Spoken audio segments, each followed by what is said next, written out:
Hello, and thank you for joining this live, toll-free telephone town hall meeting with your Congressman Randy Weber. This evening, you'll have an opportunity to hear from Congressman Weber and other government officials regarding the latest updates on Hurricane Laura response. On the line, we have representatives from FEMA, the Federal Emergency Management Agency, the Texas Division of Emergency Management, the Entergy Texas Customer Service, and they're all ready here to answer your questions. So if you have a question, do us a favor. You can press *3 on your telephone keypad at any time. Again, you'll just press *3 on your keypad of your phone. You'll be placed into a queue, and you'll have an opportunity to ask a question of any one of our panelists tonight, Congressman Weber or anyone. And again, just press *3. We're going to be making that reminder to everyone throughout the course of this telephone town hall meeting. So with that, I'm going to turn it over to your Congressman, Randy Weber. Congressman?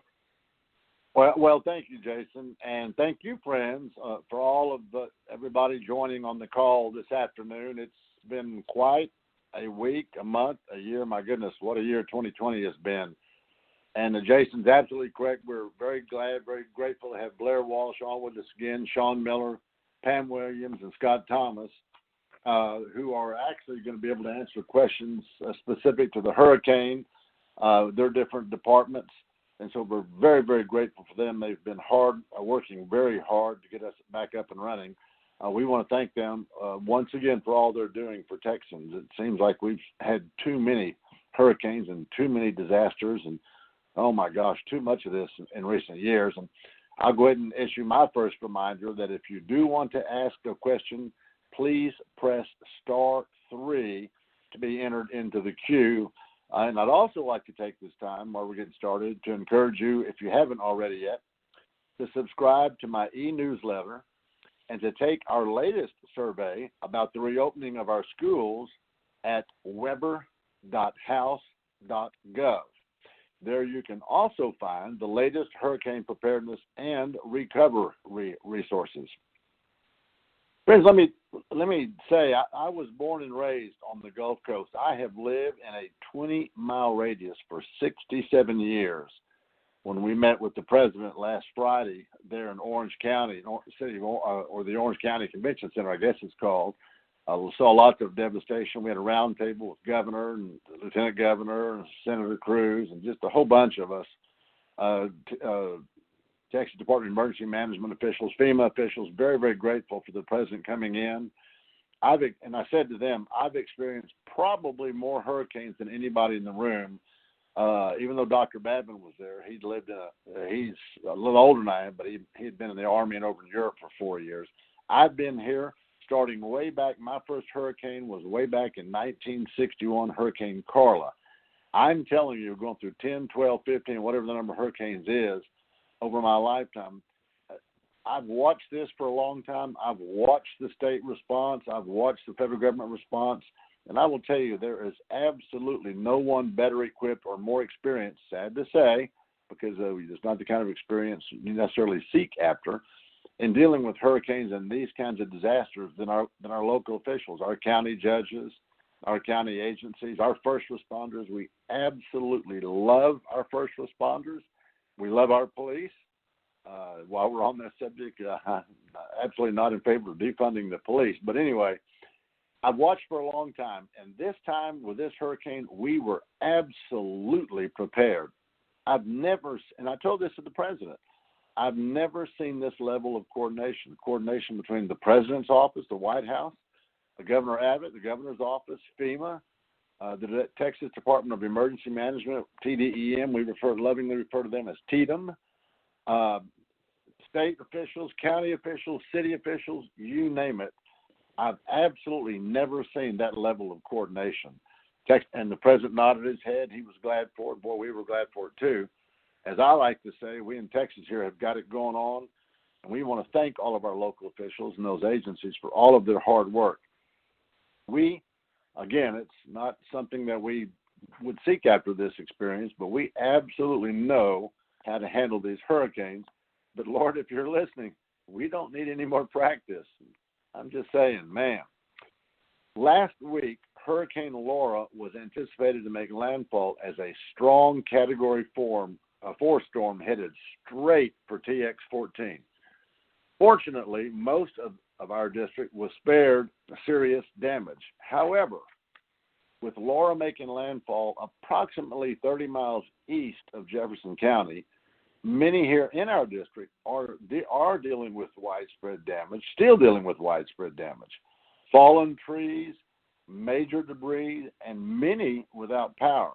We are working with state and local officials and our energy suppliers, that's why we're grateful for Energy being on the line with us today, to make sure that our constituents receive the assistance they need. Currently, FEMA is also working with state and local governments to provide relief under the disaster declaration requested by the governor and quickly approved by the president. FEMA is working to determine if we will meet the next damage threshold to qualify for additional FEMA assistance. So stay tuned for that. We seem to just be getting hit over the head here in Southeast Texas as we are still recovering from Hurricane Harvey. Did I mention we get lots of storms? Tropical Storm Imelda, now the coronavirus, and then now Hurricane Laura. Boy, oh boy, could we use a break. But we are Texas strong, and by the grace of Almighty God, we are going to get through anything, and we can get through anything, including this together.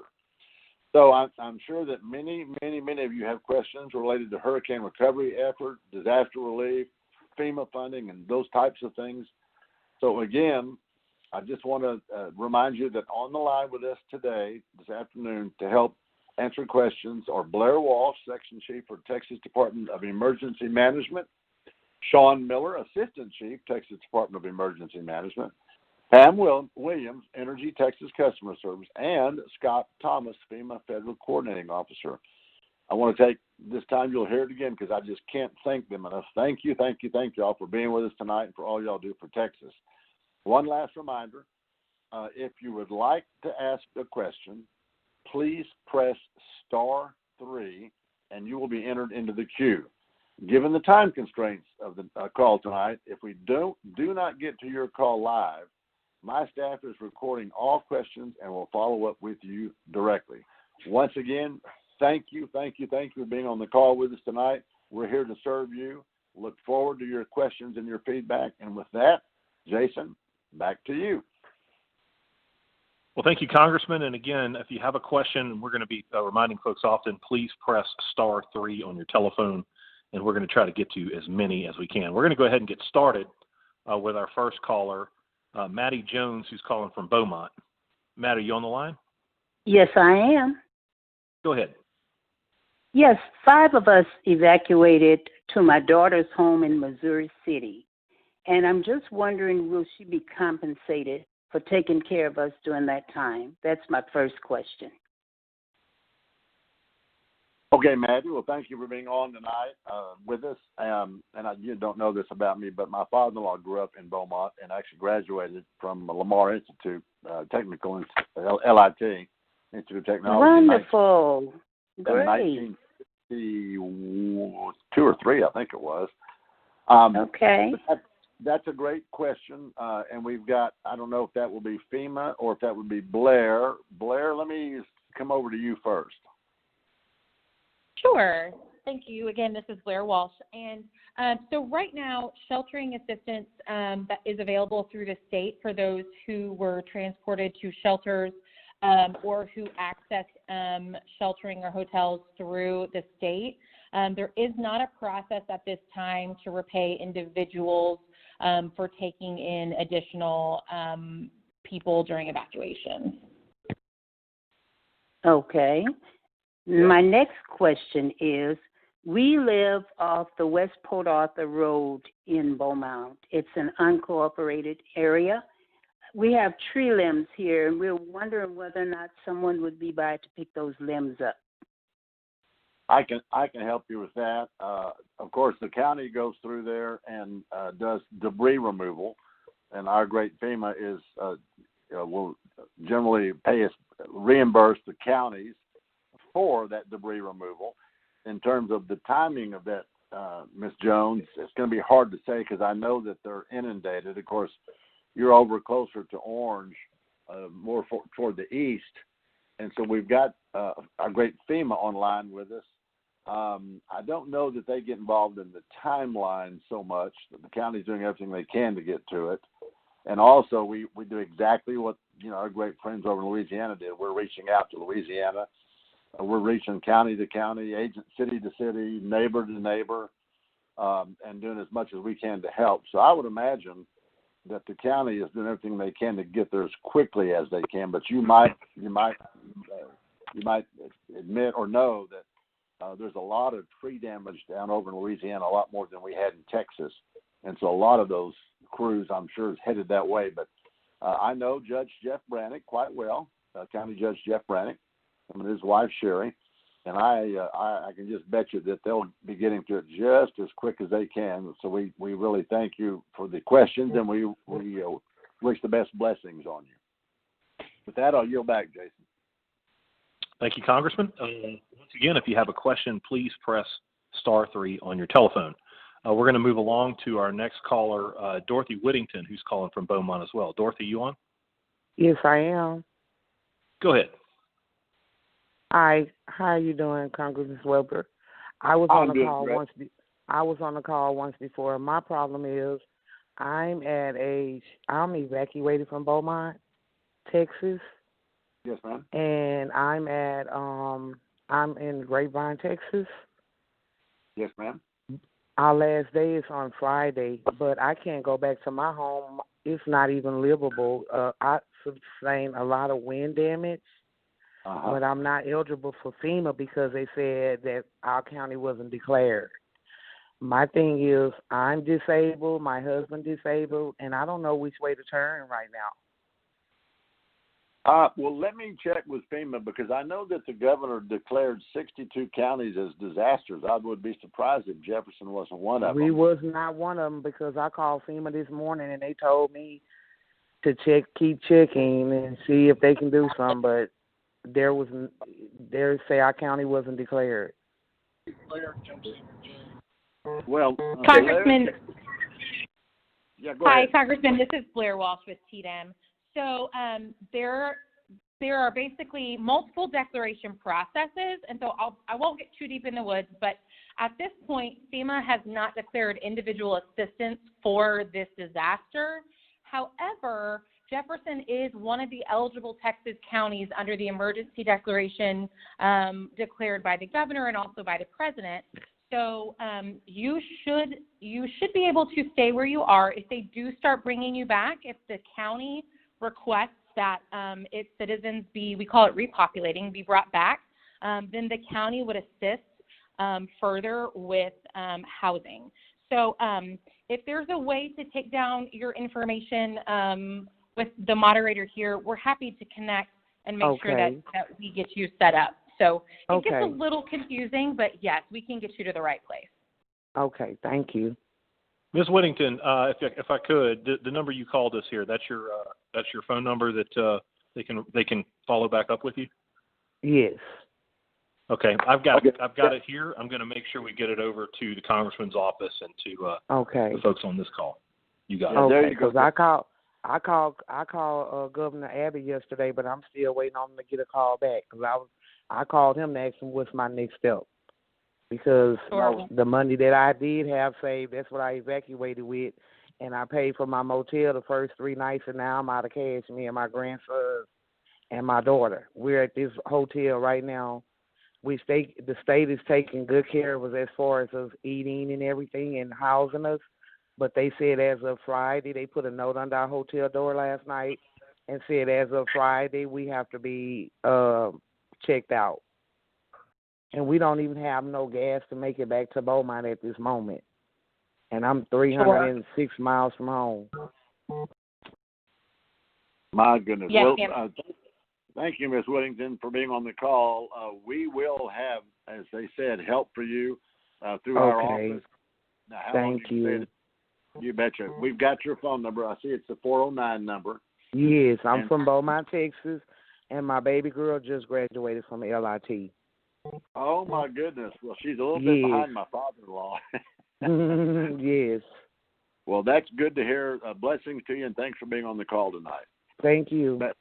Yeah, Jason, back to you. Okay, we appreciate it. We're moving right along here to our next caller, who I believe is calling from Friendswood but has property in the damaged area. This is Faye Carlton. Faye, are you on the line? Yes, I am. I'm Sherry. Oh, I'm sorry. Go ahead. We have property on the island that's on County Road 230, and there's a revetment wall that was built years ago to protect the island from the ocean. And the revetment wall was built by the Army Corps of Engineers, and it sustained a lot of erosion and damage during the last 2 tropical storms. We've had the ocean in our yard and under our house, tidal surge and mess, and it's just getting worse. And I wondered if anyone knew that the revetment wall has been damaged. Thank you for being on the call. Your last name's Carlton, right? Yes, that's right. Yeah. When you say County Road 230, are you talking about over in Galveston County? No, it's in Matagorda County. It's Okay. Sargent, Texas. South of Bay City. It's really considered part of Bay City. Sure. I know. I used to be the state rep for Matagorda County before I moved to Congress. But you know the county judge over there, Nate McDonald. Do you know him? No, I don't.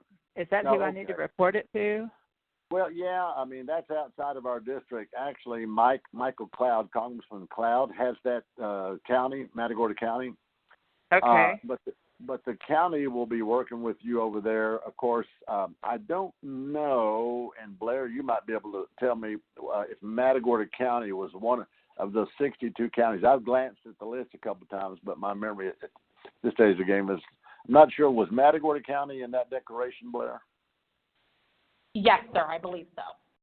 Yeah, so they're aware of it then, Ms. Carlton. And I would reach out to the county judge over there, Nate McDonald, and talk to the county over there, and they will get that process going for you. They will give you the information that you need. Because I knew I didn't recognize County Road 230 as being either in Galveston or over off. They used to call it Canal Drive. It was called Canal Drive because the intercoastal canal or intercoastal goes between the island and the land. But I'm on the beach. I'm on the beach side, so we got it. I mean, we had the sand dunes under our house, and we don't have any sand dunes now. I mean, we don't have the foliage or the plants or to help catch anything. So the next time it's going to be probably our house. Yeah, well, I'd reach out to the county over there, and they can set you on the track to where, who you need to talk to. And I just want to say thanks for being on the call and blessings to you. Thank you for the information. You bet. With that, I'll yield back to you, Jason. You got it. Our next caller is actually from San Leon, but has some property over in Louisiana, and this might be something our folks on the call from FEMA might be able to help with. Lisa, are you on the line? Yes, I am. Good Go right evening. This is Lisa Holley. Hello, Congressman Weber. How are you?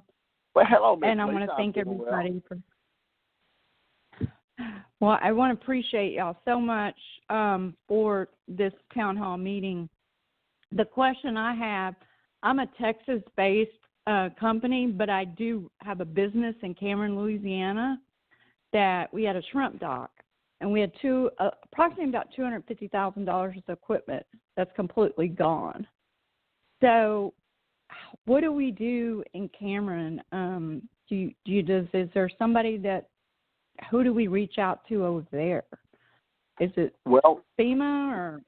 Let's jump over. We've got Scott Thomas on the line with us. Scott, are you there? Yes, sir. I sure am. And yes, ma'am. Thanks for that question. In that particular situation, the Small Business Administration is one of our great partners in disaster recovery. And so I would recommend reaching out to them. They'll have, very soon, they'll be setting up disaster recovery centers in Louisiana. And you can contact them through one of those disaster recovery centers, or you can go on their website, sba.gov, and look for a contact there, and they'll be happy to help you out. Okay, and then my second question was there were several shrimpers that shrimp for us, and they stayed on their vessels, and their vessels they sank. I'm just blessed that everybody's alive. Is the same thing for the fishermen? Do they do the same thing? I mean, I have a lot of people asking questions because they have nothing. I mean, the grid is completely gone in Cameron. I mean, it's just there's nothing left. It's very, very sad. Yes, ma'am. Yes, ma'am. I can appreciate that, and exactly that resource is available to them as well. Of course, if the vessel was insured, we will make sure that they've made contact with whoever was insuring that vessel, and they've started that process. But if they are underinsured or uninsured, the Small Business Administration may be able to help them out with their recovery. You can't, and there's no insurance. Like it's impossible. These are older shrimp boats, deco golf boats, and there's no dock. I mean, we didn't have insurance either. You can't, because everything has to sit on the ground because you can't get in and out of the cooler. The cooler's got to be on the ground, and to get insurance, everything has to be in the air. But I appreciate the information, and so we just do the same thing. Everybody, you just don't know when they're going to set up. Could you email me when they set up a FEMA office for that, or? Yeah. Yes, ma'am. You don't have to wait for them to set up the recovery center. I was just saying that's one of the avenues. You can go ahead and contact them now on their website, SBA.gov. There should be some disaster assistance contact information, and just you can email them or call them. And Lisa, as always, you can reach out to our office in League City, reach out to us, and we can get you in touch with SBA. That's another one of our great agencies that through the PPP, the Payment Protection Program, as this whole coronavirus started unfolding, that was, really a super agency to work with, the Texas Workforce Commission. I've just been so thrilled, like I said, in all my 67 years. So if you need information on them, please, please, please call us. I pray that you and Johnny are doing okay. Yes, we are. Unfortunately, the lady that ran the dock for us, all 30 of her family members lost their home, and she's the only one that has insurance, and she lost her home. So, I mean, it's just horrible. We just want to help try to get her back going. It's really because that's the main thing. So absolutely. Well, SBA ought to help, and we sure appreciate you being on the call. We're not okay. Yeah, because we're not asking for ourselves. We're just trying to get the business back so these fishermen can get. We did it just to help the fishermen out over there. So, absolutely. Yeah. Okay. Well, thank you very much. You bet. Talk to you soon. Thanks for being on the call. With that, Jason, I'll yield back. Okay. Moving right along. Again, if you haven't had an opportunity to get in the queue to ask a question, you can do that by pressing *3 on your telephone keypad. I'm going to go ahead and turn this next question over to Debbie, who's calling from Port Neches. Debbie, you on the line? Yes. Go ahead. How are you this afternoon? It's kind of the same question I guess you've already been asked, but when they called a mandatory evacuation, my husband and I left in our own vehicle. We made hotel arrangements and we left. And I just wondered if that will be covered eventually by any organization. Well, thanks for being on the call tonight with us, Debbie. And one of the things I think that we talked about, and Scott, I don't know that you talked about it from FEMA standpoint. I know that Blair talked about it some. Individual assistance, I think, is that what it was called? Do you think that type of assistance will be addressed, Scott, or is that a TDEM question? Well, it's a little bit of both, sir. So the individual assistance program, again, as Blair mentioned, there's a process we have to go through to do the analysis for turning that program on. But in the meantime, ma'am, one thing you can do, well, first off, any receipts that for any services you paid for as part of that evacuation, hotel rooms, that kind of stuff, keep all those receipts. Second thing you need to do is contact your insurance company, your homeowner's insurance company, because many times when there's a mandatory evacuation, your expenses for not being able to stay in your home are covered by your homeowner's policy. So talk with your insurance company about that and see if there's anything that they can do to help reimburse you for those expenses in the meantime. Okay. Well, I did call my homeowner's insurance, and they said they did not cover it. So that's why I was asking. Oh, my goodness. Well, you can monitor. Scott, what should she do? Monitor the FEMA website, county website? What's her best way of getting that information if and when it does occur? Yes, sir. I'd monitor the counties or Jefferson County's emergency management page under the judge's office for any updates or information related to individual assistance programs that may be turned on. Okay. Yes, sir. And Thank this you is very- also Blair Walsh with TDEM. So one other option that you can utilize is if you call 211. 211 is open and running 24 hours a day. It's run by another state agency here in Texas, the Health and Human Services Commission, but they are tied into what we call VOADs. Those are the volunteer organizations that are active during disaster, the long-term recovery groups, and then also Red Cross. So there may be organizations within your county that are assisting with expenses, and so I would suggest calling 211 as well, in addition to the guidance from Scott with FEMA. Okay, I'll do that. Thank you very much. Well, thank you, Debbie, for being on the call. And with that, Jason, back to you. All right, we're moving right along. We're going to take our next caller. I'm not sure where he's from, but Robert Reed is on the line. Robert, are you on the line? Hello, I'm from Port Arthur. Congressman Weber, I've had a couple of, probably met you 3 or 4 times and did a great job with us during Harvey. And I know you're like a family member to us, even though you don't know me. So, but I wanted to just compliment the great job that Energy has done. We got our power restored yesterday, but to look at those tent cities at Central Mall and at Jefferson City and Port Arthur, and these guys are working 16 hours a day. So I wasn't exactly sure if you knew how hard these guys are working, Congressman, but the response has been tremendous. And also, when we came home, we found our back porch on top of our roof. It was a really strange sight, but it was there, and the other part of it was on the other side of our house. But I filed a claim on Friday with Texas Windstorm, and the adjuster was already out Tuesday. So I just wanted to mention that to you and hopefully help the other callers to let them know that if you get in line early and you file a claim, the adjusters, they're going to get out there quickly. The response, like I said, for us, was really helpful. And also, Congressman, I don't know if you've had a chance yet to drive around Jefferson County, but we have really been blessed. I mean, the damage based on what I've seen in Port Arthur and Nederland, the rest of Mid-County and Beaumont, very minimal, especially compared to what we went through last year with the Melvin, 2 years before that with Harvey. But I didn't really have a question for you as much as I just wanted to make you aware of the great job that's been done by our leaders in our county and even Governor Abbott and to you as well. Thanks for taking my call. Well, thank you, Robert. I appreciate that. And my bride grew up over in Nederland, and when the Port Nathan Grove Indians, Nederland Bulldogs fight, do their footballs, then we're always watching to see who's going to win. She tells me we're going to support the Bulldogs. Right. So we appreciate that. But we do have with us Pam Williams from Energy on the phone, and I'm sure that Ms. Williams is glad to hear that.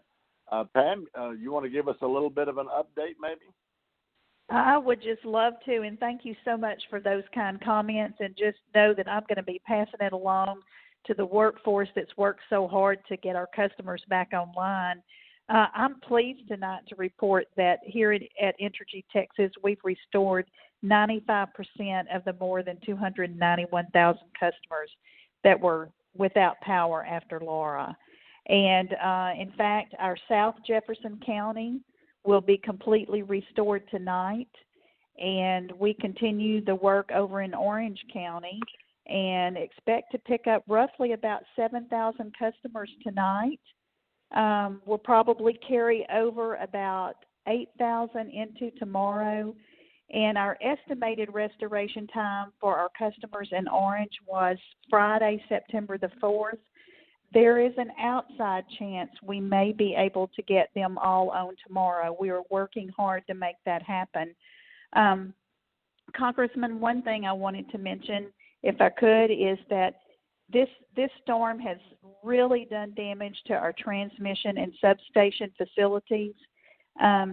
We've had 37 substations and 63 transmission lines in Texas alone that were impacted by Laura, and 6 of the 9 major transmission lines that deliver power into our Texas region from Louisiana is currently out of service. So we've got a good number of those that are just not, you just can't repair them. They're just going to have to be replaced. But we're thrilled to be where we are in less than a week. One thing that is important to us is that we have redundancy in our transmission system, and currently that's really been eliminated. So it kind of makes it difficult to move that power around the region to our customers. And that's where our transmission structures come in. Once those are repaired and replaced, we will be back to our normal, reliable state. But in the meantime, we're just working closely together with our engineering teams, our operations teams, and also with our Mid-Continent Independent System Operator that we all know as MISO. So we've received tremendous support from our mutual assistance teams, our contractors, our employees, but our community has been great. Judge Brannick and his crew has been wonderful to help us whenever we've called on them for things. And it's just neighbors helping neighbors is what we do. And so we're looking forward to wrapping this up and all of our customers being restored with the power that we enjoy providing to them. So, and I appreciate the opportunity to just speak with you tonight and offer that tidbit of information. Well, that's great news, Pam, and I know Vernon Pierce quite well. And I've into Robert Reed's comment. Yes, I have been over in Orange County, as I said earlier, with the president, and we took note of all the lines down, the trees down, the light poles down as we drove over there back, me and one of my staff, and it's just, I mean, it was just unbelievable. We saw the linemen, the trucks coming out. We saw the work getting done. We appreciate you, Ms. Pam, giving us an update and saying you're going to pass on to the workforce what a great job they did, because we saw it firsthand. I saw a lot of that work in progress, people headed out, and I'm so proud of Energy and the service they've been given and with how they've reacted, because as you well know, this isn't your first rodeo. Or dare we say first hurricane, and sad to say it probably won't be the last, but we so appreciate Energy. Thank you for being here with us, Ms. Williams. And with that, Jason, I'll give it back to you. Well, thank you, Congressman. We actually have a caller on the line who may be actually able to help us with some information. Michelle is on the line, and she is a hotel owner, I believe. I might be able to talk about some of the compensation issues. Michelle, are you on? Hi there. Yes, I represent a hotel in downtown Houston, and we've taken in about a little over 200 evacuees from the Lake Charles area. And we're trying to facilitate some answers for them because they're asking us what the next steps are, because our approval to house them runs out as of Friday morning. Of course, we want to be, we want to make sure we have answers for them as we let them know that we can't maintain their rooms for them any longer.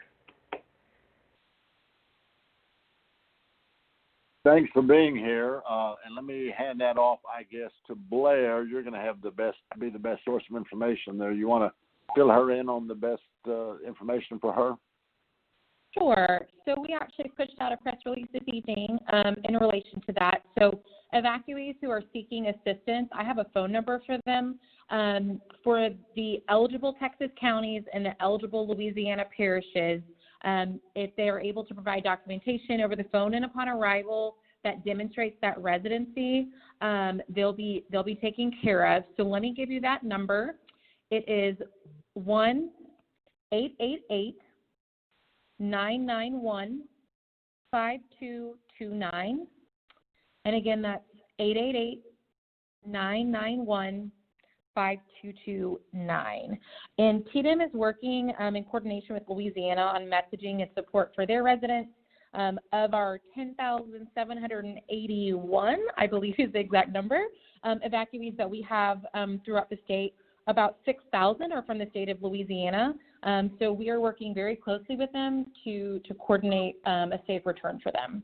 So that number is their best resource for tonight. Well, thank you for that, Blair. And Michelle, I hope that gets you the information, and we really appreciate y'all helping with those evacuees. Appreciate you being on the call tonight. With that, Jason, I'll yield to you. Okay, moving right along, we're going to go to Groves, Texas. I believe we have Elizabeth on the line. Elizabeth, you there? Yes, sir. Go ahead. I'm calling actually for my in-laws. We live in Groves. They have quite a bit of damage to their home. And my father-in-law is a disabled veteran, and we have just recently found out he's got dementia, Alzheimer's. And they thought they had windstorm, and they don't. I just found out. And I'm trying to see if there's any kind of assistance that I can file for them to try to help them get their house back up to standards, or where I can kind of go, or are we just going to be out of pocket for everything? Well, Elizabeth, first, thanks for being on the call tonight. Second, we appreciate your father-in-law's service. If you would pass on our gratitude to him. I sure will. Yeah, I appreciate that. And I don't know if you were on here earlier when I said my bride is from Netherlands. Yes, so, I did. I tell people that, and they say, Brenda grew up in Netherlands. They say, she's a bulldog. And I say, you know her. So. That's right. But anyway. I was a bulldog, too. Now I'm an Indian. Oh. Well, we love Mid-County madness over there. Yes, we do, too. Yeah, so at any rate, probably it's going to depend on what the county is going to do, and FEMA in terms of individual disaster assistance. And okay. Let me come back over to you, Scott. I know that Scott Thomas of FEMA and then Blair Walsh with TDEM, Texas Department of Emergency Management, both are on the line. So Scott, let's come to you this time. You want to tell her how that works? Yes, sir. So we are in the process of working with the state on identifying areas where we've had significant impacts to primary residences. So based on that, we'll conduct some damage assessments with the state and then determine whether we've hit a threshold where the state would request the individual assistance declaration. So while we wait for that process to work its way through, I can offer to you that there are a lot of volunteer agencies that are out there working and are providing a lot of fantastic assistance to people with their damaged homes. As Blair mentioned, statewide, you can call 211, and they'll put you in contact with resources in your area and help you find what you need to help your folks out. And as one veteran to another, I also want to appreciate your father's service. Thank you very much, and I will pass that on to him. Hopefully he can remember it. But and also I want to thank Energy. They have done an outstanding job in our area. We actually got power on last night about 10 o'clock, and we greatly appreciated it. But we have seen all the guys and the ones that have come in from out of town working very hard, and we are very grateful for them. Well, thank you for that, Elizabeth. And let me say one other thing. Thanks for taking care of your father-in-law. Oh, absolutely. We adore them. Well, we appreciate adore them. You. Thanks for being on the call. With that, Jason, I'll yield back. Thank you. You got it. We're going to move right along. Rose Wilson from Beaumont is on the line. Rose, are you there? Yes, I'm still online. How you doing, okay, go ahead. Congressman Weber? I'm doing fine, Ms. Weber. Hello? Go ahead. I reside here in Beaumont, Texas, and the question that I have and my concerns is with the electrical outages. Although my power went out, it wasn't out long enough where I lost, food.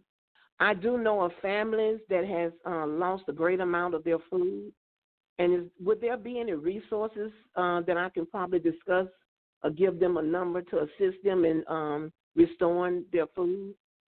Well, short of course, homeowners insurance paying for it, I'm going to go back to Blair Walsh. I've been trying to scribble notes as quickly as possible. They've given us a lot of good information. Blair, you want to tell her how that works? Sure. So the state has 15 points of distribution, so we call them pods. They're throughout the affected areas, and these locations are distributing critical resources, so water, ice, food, meals ready to eat, while people are working through, the process of waiting for power. And I think to date we've served a little over 15,000 people. So I can provide the list, or if you tell me what county you're in, I can let you know where they are. There's a few in each area. Say that again? Jefferson County. Perfect. So let me grab, is there a phone number that we can follow back up? I think the best one, there's one at Bridge City Intermediate School, so that's in Bridge City. There's one at the Market Basket in Mauriceville. There's one near the Orange Boat Ramp in Orange, and then there's also one at Turning Point Church in Vidor. So I can provide the full list to the Congressman's office, and they can follow up specifically which one might be closest to you. Right, because I reside here in Beaumont, Texas, Jefferson County, and the individual families that I'm speaking about, they reside also in Jefferson County, Beaumont, Texas. Yes, I believe the Orange are probably going to be the closest to them, but we can also follow up directly with you and see if there's someone at the local level that we can connect you with that could provide assistance if they're not able to get to the Orange pod location. Right. Do you know whether Red Cross or the Human Resources are providing like gift cards or anything to assist the families to go to the stores and purchase, food? I'm not sure exactly. Oh, go ahead. Yeah, well, I was going to say, I'm not aware of any. Blair, how about you?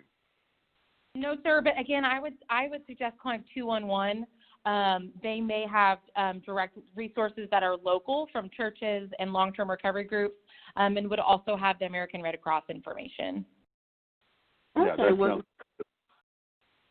okay, well, thank you for the information that you have provided. Thank you for being on the call, Ms. Wilson. We sure appreciate you. And blessings to you, and I yield back to you, Jason. You got it. And moving right along here, just one last reminder. I know we have some folks who may have jumped on late. If you did, if you have a question that you'd like to ask the Congressman or any one of our helpful panelists tonight, please press *3 on your telephone. We're going to move right along to Priscilla Reeves, who's calling from Port Arthur. Priscilla, you there? I'm here. Go right ahead. Okay. First of all, good evening to everyone. And good evening. Am I heard? Can you guys hear me? Yes, ma'am. Okay, thank you. I've kind of been on both sides of this. A brief synopsis of my situation. For the Rita storm hurricane situation, we all know that was pretty devastating in this area. However, I was living in an apartment at the time, did not have any renter's insurance. So when I contacted FEMA at that time, they told me I made $30,000 a year, so I did not qualify for any services whatsoever.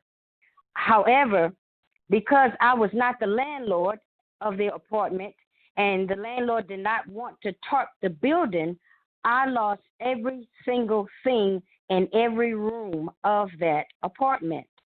Moving down the line, eventually, thank God, I got to the point where I could buy me a home.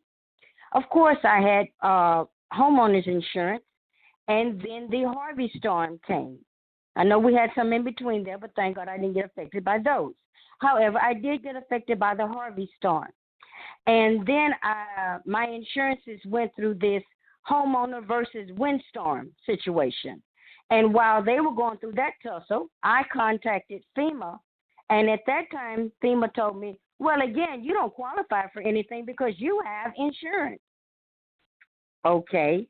So with every situation that has affected this area, I have not benefited as a comeback by any means. No help whatsoever. Now, my concern as for today is we all understand that these matters happen in this area. Yes, they're devastating. Yes, we do not have any control over them. However, when you're told by the powers that be, drop everything, you must evacuate. We have no control over that as well. My main concern and my question, and all I could think about was the seniors. I'm on disability now. My children, of course, pulled together, let's get her out of here. But my heart bled for some of the seniors that was not in that position. However, is there a plan? Will there be a plan? Is there any consideration for coming up with some pre-evacuating programs or assistance? Sometimes the citizens can't even get out of the city, even if they would like to be able to. Who are the powers that be that controls that? Let me respond to that, if I may, Ms. Reeves, and I appreciate you being on tonight, and I'll give you as good of an answer as I can. As I said earlier, I don't know how long you've been on the call with us, but I've been around for a long time on the Gulf Coast, 67 years in a 20-mile radius, and my first hurricane was a 1961 Hurricane Carla. So like you, I've been through a number of hurricanes. I'm sure you know about Rita, Katrina. You can go right down the list, Harvey. And it is getting better and better and better. Our great state agencies, our federal agencies, FEMA, the president got disaster declarations out just as quickly right after Governor Abbott did. And so it's getting a lot more coordinated than I've seen in a long time. The COVID virus has hit. I'm 67 years old. I have been on more Teletown Halls in the last 5 months than the previous 66 some odd years. And the agencies are actually getting really, really good at this, especially here in Texas, especially FEMA. And as was mentioned earlier, the SBA, the Small Business Administration, we have seen a lot of coordination recently. So if I can be of any encouragement to you, take heart, because we're getting better and better and better. The cooperation is the finest I've ever seen, and we've got a lot of great agencies that are helping. So hopefully going forward, it'll be even better and better. Appreciate you being on the call tonight. And Jason, back to you. Well, thank you, Congressman. We have actually an active duty Coast Guard member who's, I think, a Santa Fe resident, but in Virginia. Kevin, are you on the line? Yeah, I'm here. Well, go right ahead. Good evening. It's an honor to talk to you. I think you're doing a great job. And Thanks, my heart Jeff. goes out to all those affected by the hurricane. So I've been in 17 years. I responded to just about every hurricane on the Gulf during that time. I was stationed in Galveston, Texas City after that, and now I'm at Coast Guard headquarters. And so my question is, first, I know you took the seat of Ron Paul, right? Who came to talk to me at Texas A&M, and he's a great guy. And I know that Rand Paul does a waste report every year, and this is more of a higher level question. Not I'll tie back to it in just a minute, but about government waste and spending on things that maybe we shouldn't be spending on. And I can list those off if you like, if you haven't read the report. But I just want to know, what you've been doing or what you plan to do to kind of, halt this government waste, because the Coast Guard right now, I'm more of a lower level person, so we'll be peer funded, we get everything we need, but if we got more, we could do more, and the Coast Guard is just integral in these hurricane responses. And I just want to know, what you're doing in Congress to. Yeah, well, thank you for that question, Kevin. And well, thank you for the question, and thank you for being the service that you are. My last surviving uncle. My father had 4 brothers, and my Uncle Vernon is the last surviving. He's 87 years old, I think. 85 years old. Was a Coastie, served in the Coast Guard. So we appreciate your service. I am aware of Rand Paul's waste report. I actually stand up and in your United States House of Representatives as your elected official from this area and say we've got to do better. We've got to cut out the waste, fraud, and abuse on a whole variety of issues, quite frankly. my gosh, I could spend the next, hour or two just delineating those and enumerating those and talking about them. One of the things that we hated to see was any waste, fraud, and abuse when it comes to disaster recovery. You've heard a lot of people tonight talk about how they were, adversely affected and hurt, their families, their homes, their livelihood, their businesses. I mean, you can go right down the list. So, we really ought to be on top of our game on everything. As a Republican, and I am a Republican, I try to make that argument on every bill. Is this the best way we can do it? Is it the most efficient? Is it the most inexpensive? Does it serve the better good of the most number of people? Is it the right thing to do? And I appreciate you paying attention and working on that, knowing about Rand Paul's report, because it's something we look at not too infrequently. And so there is a group of us that are saying, look, we need to be on top of this, because this is taxpayers' dollars, for Pete's sakes. And despite what my kids and grandkids think, money doesn't grow on trees. But anyway, thanks again for your service, being online with us tonight. We are watching that very, very closely and trying to sound that clarion call that says we got to be the most efficient with our taxpayer dollars. Thanks again. And Jason, I'll yield back to you. Thank you, Congressman. Just one last reminder, if you would like to ask a question of the Congressman and any of our panelists, please press *3 on your telephone. We're going to move along to Jewel Black, who is calling from Beaumont, or I guess maybe lives in Beaumont or maybe displaced. Jewel, you there? Yes. Go right ahead. Hello? Can you hear me okay? Yes, ma'am, we can. Okay. I was calling because I have a pastor and first lady in Beaumont, Pastor Robert Walker and Linda Walker. Robert is from Leesville, Louisiana, and Linda was born and raised in DeRidder. And they sustained great damage. And so they are taking food and water and cleaning supplies and all that, and they're feeding and they're helping 300 people in Leesville and DeRidder.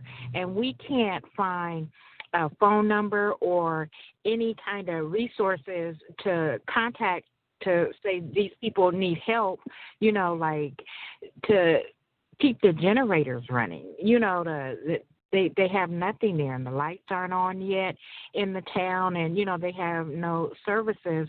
So, they really need help. Well, thanks, Jewel, for being on the call tonight, number one. And number two, thanks for caring about your friends. This is one of those times when Texans help Texans, Texans help Louisianians, and Louisianians help Texans. And interestingly enough, my sixth grade teacher, Sue Hawkins, was from DeRidder, Louisiana. And so that's kind of cool. I don't know where Leesville is, but I sure know. I've looked up DeRidder, know where that is. But I think what you'll do, if you'll reach out to our office here in Beaumont, and I can get you that number, and this is and you'll call and check with us. We can probably put you in touch with some people. Are you ready? Okay. Can you give me your number yet? Yes, ma'am. It is 409-835. 409. Yes, ma'am. 835-0108. And we can put you in touch with some groups and stuff. And again, I'm very grateful to you for taking care of a brother and a sister. That's good.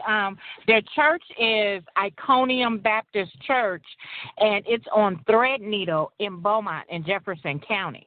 And so they're a resource in Beaumont area already, but they are extending their services to Leesville because Pastor Walker is now pastoring over there as well in his home, backyard where he grew up, and so right. It's just so much need, and and I'm just praying for everybody. I do have another question.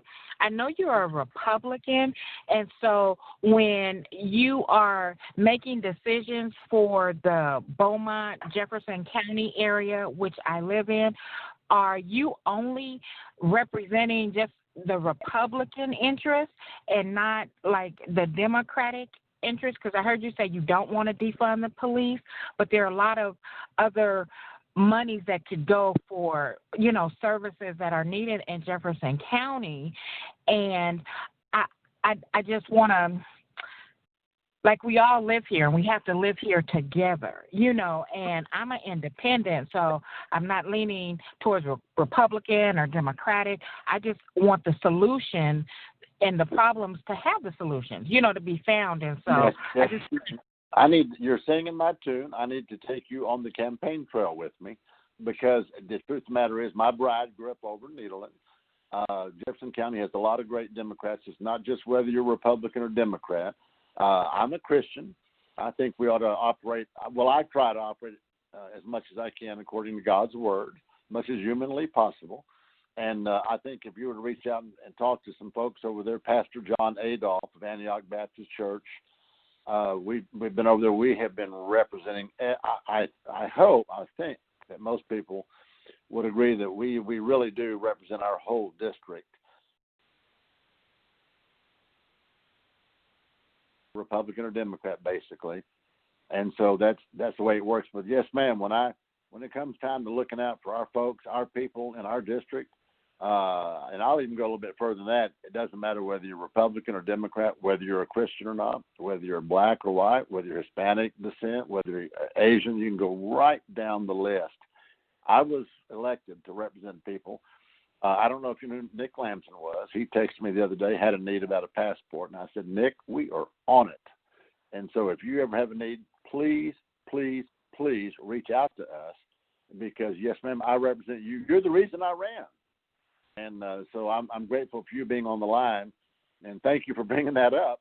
I really appreciate that, and appreciate your wanting to help your pastor, Robert, and his wife, Linda. So I appreciate that.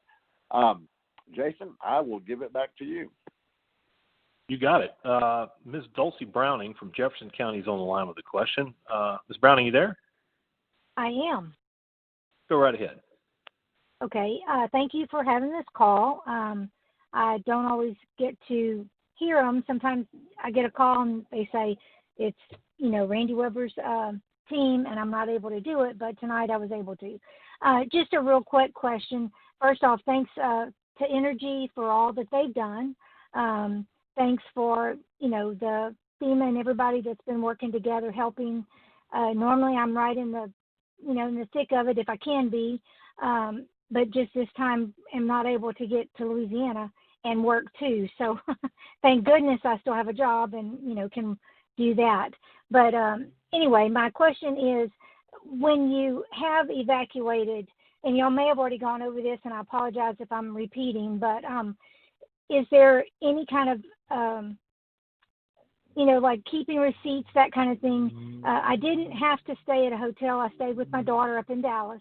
But are there other things like gasoline and things like that that maybe they could reimburse for, or is it, just kind of give me a little bit of rundown on that, please. Well, thank you, Ms. Browning, for being on the call. And yes, that's a great question. We have talked about it a little bit. We actually have some great representatives on the line with us. Blair Walsh from TDEM, Texas Department of Emergency Management. And we also have Scott Thomas, who is our FEMA Federal Coordinating Officer. And I've kind of been volleying back and forth with them. They both are so knowledgeable and so experienced and so helpful. And I don't remember which one had the last turn. Was it you, Scott, or was it you, Blair? And y'all can explain to her. I'll kick it to Scott. Okay. Oh, I'm sorry. I thought you said you'll take it. Okay, I got it. Okay, ma'am. Hey, thanks for that question. So, sure, yeah, anytime there was a mandatory evacuation, go ahead and keep any of the receipts for any expenses you incurred as part of that. Gasoline, meals you had to purchase, hotel receipts, anything along those lines. And then those can be used later on to request reimbursement. A couple of things you can look for is, first off, your homeowner's insurance policy may cover you for alternate living expenses if you're unable to stay in your home. So being in a location that's under a mandatory evacuation qualifies for not being able to stay in your home. So reach out to your insurance company and see if that is a covered situation under your policy. And if it is, provide them with those receipts, and they should be able to help you with some reimbursement. Second off, later on, when there's if there is a FEMA declaration for individual assistance, some of those expenses may be eligible for reimbursement under our programs as well. That hasn't happened yet, so keep holding on to those receipts. And third, if you have an expense that you're having trouble meeting, again, 211 is a great statewide resource that's run by Health and Human Services Commission. They can put you in touch with a lot of resources across the state that may be able to assist you. Does that help you, Ms. Browning? I believe she might be off, Congressman. She must have dropped. All right, very good. Well, Jason, back to you. Well, I tell you what, Congressman, that brings us to the end of our time allotment. So I'm going to go ahead and kick it over to you to take us out. Well, thank you, Jason. And I can't say thank all of our callers who got on the line with us, all of our constituents, and were able to get their questions answered. Again, if they couldn't, please be patient. Our staff will reach out to you to answer your questions. It has been an absolute delight to be your congressman, quite frankly, for almost 8 years now. This is one of the times that the poet said cries men's souls. And so we've got great representatives from the different agencies on with us. Again, thank you, Ms. Blair Walsh. Thank you, Sean Miller. Thank you, Pam Williams. And thank you, Scott Thomas. And I just want to say that we have absolutely done everything we can to try to make sure that people get the information they want. Again, they can reach out to our office. They can go to my website, weber.house.gov. They can sign up for our newsletter, and we would love to have you do that. It has been a great pleasure to be with you tonight. We hope and pray for good things for our district. We are so appreciative of Energy, by the way. Pam Williams with Energy gave us a great rundown on exactly what Energy is doing. So I hope that people are encouraged because power is coming. And I just want to say that, again, thank you to all of y'all who have been on the line with us tonight. Thank you for giving me the opportunity and the honor of serving you. And we look forward to anything coming in the future that if you have questions, reach out to us. We are your resource for federal help. If you have a question with a federal agency, it might be FEMA or state agency in some regard. There's some overlap there. Please reach out to us because we'd love to hear from you, love to be a help. My wife and I have been grown up in this area, been married almost 44 years. This is our area. As I said to Miss Reeves, this is actually everybody we represent. It doesn't matter what party you're in. We love doing it. We love helping you. So thanks again for all that are on the call. Thanks to you, Jason. Thanks to our whole team. And look forward to another call, maybe a little friendlier call, something good to report. With that, good night, everybody. Good night. Thank you.